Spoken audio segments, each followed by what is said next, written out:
পরে খবরে নজর রাখবো। পাহাড়ে নিয়োগ দুর্নীতি মামলায় চাকরি বাতিলের নির্দেশকে চ্যালেঞ্জ, সিঙ্গেল বেঞ্চের রায়কে চ্যালেঞ্জ করে ডিভিশন বেঞ্চের জিটিএ। আরো একবার আপনাদের জানিয়ে রাখবো, পাহাড়ে নিয়োগ দুর্নীতি মামলায় চাকরি বাতিলের নির্দেশকে চ্যালেঞ্জ, সিঙ্গেল বেঞ্চের রায়কে চ্যালেঞ্জ করে ডিভিশন বেঞ্চে জিটিএ। আমাদের প্রতিনিধি শ্রাবন্তী রয়েছেন আমাদের সঙ্গে, আরো ইন ডিটেইলে জানবো শ্রাবন্তীর কাছ থেকে। শ্রাবন্তী, 313 জন শিক্ষকের চাকরি বাতিলের নির্দেশ দিয়েছিলেন নেতাজি বিশ্বজিৎ বসু এবং একই সঙ্গে সিআইডি তদন্তেরও নির্দেশ দিয়েছেন। প্রাথমিকভাবে সিবিআই এর তদন্ত, যেটা সুপ্রিম কোর্টে খারিজ হয়ে যায়, তারপরে সিআইডি তদন্ত করবে এমনটা নির্দেশ ছিল গত সপ্তাহে। সেই নির্দেশকে চ্যালেঞ্জ করে জিটিএ দ্বারস্থ হয়েছে ডিভিশন বেঞ্চে। এই শুনানির পরে ডিভিশন বেঞ্চ নির্দেশ দেবে, সেই তদন্তই হবে জিটিএ শিক্ষক দুর্নীতি। শ্রাবন্তী ধন্যবাদ।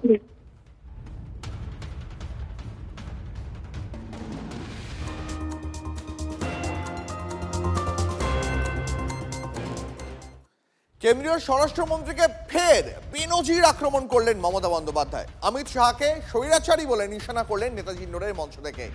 প্রধানমন্ত্রী এবং দেশকে নিয়ন্ত্রণ করেন স্বরাষ্ট্রমন্ত্রী, অভিযোগ করলেন মমতা বন্দ্যোপাধ্যায়। প্রতিদিন যদি আপনি অ্যাক্ট চেঞ্জ করেন, তার মানে কি আপনি নিজে শিওর নয়? বিজেপি অফিস থেকে যা বলে দিচ্ছে, ওই হোম মিনিস্টার অপদার্থ হোম মিনিস্টার, এইরকম বাজে হোম মিনিস্টার আমি জীবনে দেখিনি। স্বৈরাচারী, দুরাচারী, বাদ বাকি ওয়ার্ডগুলো তোলা থাকলো, সব কিছু একসাথে বলতে নেই। বাংলায় আমাদের অনেক টিপিক্যাল টাইপের ওয়ার্ড আছে। তিনি টোটালটা কন্ট্রোল করছেন, প্রধানমন্ত্রীও কন্ট্রোল করেন। আমার ডাউট আছে প্রধানমন্ত্রীকে উনিই কন্ট্রোল করেন আর দেশটাকে উনি কন্ট্রোল করেন। দাঙ্গাকারীরা যদি দেশ চালায়, সে দেশের কি হতে পারে? যা হচ্ছে দেখতেই পাচ্ছেন। অমিত শাহকে বেনজির আক্রমণ মমতার, পাল্টা জবাব দিলেন সুকান্ত। শাহের কৌশলে ভয় পাচ্ছেন মুখ্যমন্ত্রী, পোশাক কেন্দ্রীয় শিক্ষা প্রতিমন্ত্রী। মমতা বন্দ্যোপাধ্যায় বুঝতে পারছেন যে ২৬ যত এগিয়ে আসছে, তত অমিত শাহজির স্ট্র্যাটেজির ফলে মমতা বন্দ্যোপাধ্যায় এবং তৃণমূল কংগ্রেসের অবস্থা আরও খারাপ হচ্ছে। তার ভয় এরকম পাগলের প্রলাপ বলছে, তো নতুন কিছু নয়। ভারতবর্ষের প্রধানমন্ত্রীকে বিশ্বের তাবড় তাবড় নেতারা কন্ট্রোল করতে পারে না। তারা প্রধানমন্ত্রীকে দিয়ে তাদের ইচ্ছে মতো কাজ করাতে পারেন না, আমাদের নরেন্দ্র মোদীকে দিয়ে। আর অন্য কেউ কন্ট্রোল করবে? ভারতবর্ষের প্রধানমন্ত্রী বিশ্বকে কন্ট্রোল করে। উনি যেভাবে গত ৬ বছর আরিজ আফতাবকে দিয়ে ইলেকশন কমিশনের অফিস চালিয়েছেন, সেটাতে চালাতে পারছেন না। তাই উনার রাগটা গিয়ে দিল্লির উপরে পড়েছে এবং ভারতবর্ষের বর্তমান আয়রনম্যান স্বরাষ্ট্রমন্ত্রী অমিত শাহজিকে টার্গেট করেছেন। এতে কোনো লাভ হবে না। ডিএসআর নাম্বার সাল শেষ হতে যাচ্ছে, আর মাত্র আপনি 4 মাস কয়েকদিন আছেন।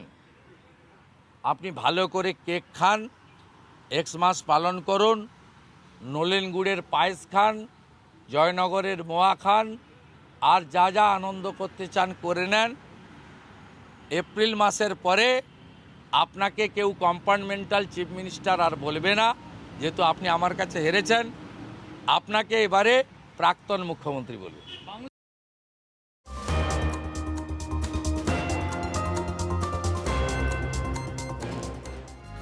যে কাজ করতে 2 বছর লাগে, গায়ের জোরে তা 2 মাসে করতে হবে, যাতে ভোটের 6 মাস আগে থেকে সরকার কোনো উন্নয়নের কাজ না করতে পারে। সব এজেন্সিকে নিজেদের দালাল বানিয়েছে বিজেপি। বিজেপিকে চক্রান্তকারী, অনাচারী, দুরাচারী দল বলে আক্রমণ মমতা বন্দ্যোপাধ্যায়ের। বিজেপিকে দুর্যোধন এবং দুঃশাসনের সঙ্গেও তুলনা তৃণমূল নেত্রী। যে কাজটা করতে 2 বছর লাগে, সেইটা মাত্র 2 মাসে করতে হবে, যাতে গভর্নমেন্ট আগে থেকে 6 মাস কোনো ডেভেলপমেন্টের কাজ করতে না পারে। বিজেপি, তুমি আমাদের সাথে কোনো কিছু খেলে পারবে না। সব এজেন্সিকে তোমার দালাল বানিয়েছো। চক্রান্তকারী দল, অত্যাচারী দল, দুরাচারী দল, দুর্ব্যবহারের দল, অনাহারী দল, তোমাদের দুটোকে দুর্যোধনার দুঃশাসন। তোমরা ভয়ঙ্কর বিস্ফোরকের থেকেও বিস্ফোরণ।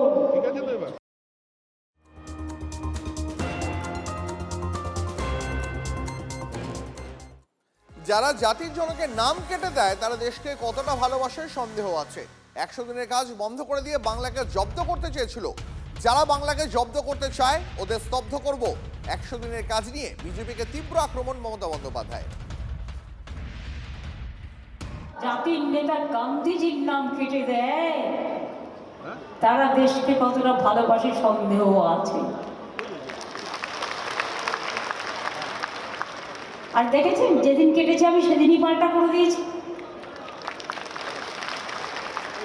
কর্মশ্রী আমাদের ছিল, 100 দিনের কাজ বন্ধ করে দিয়ে ভেবেছিল বাংলাকে জব্দ করবে। এত সস্তা, বাংলাকে জব্দ করাচ্ছি, তোমাদের স্তব্ধ করব। আমরা চলি সমুখ পানে, কে আমাদের বাঁধবে? বিজেপি রইল পেছুর টানে, কাঁদবে তুমি কাঁদবে। বাপুকে, নেতাজি সুভাষচন্দ্র বসুকে, সর্দার প্যাটেলকে কী করে রেসপেক্ট দিতে হয় এটা নরেন্দ্র মোদীকে আপনার কাছ থেকে শেখাতে হবে না। অতএব নাম ছোট করেছে যাতে বেশি লোক বলতে পারে, শব্দবন্ধন কম খরচ করতে পারে, কিন্তু বাপুর নামে হয়েছে। আর বাপু মানে সবাই জানে মহাত্মা গান্ধীকেই সম্মান দিয়ে বলা হয়।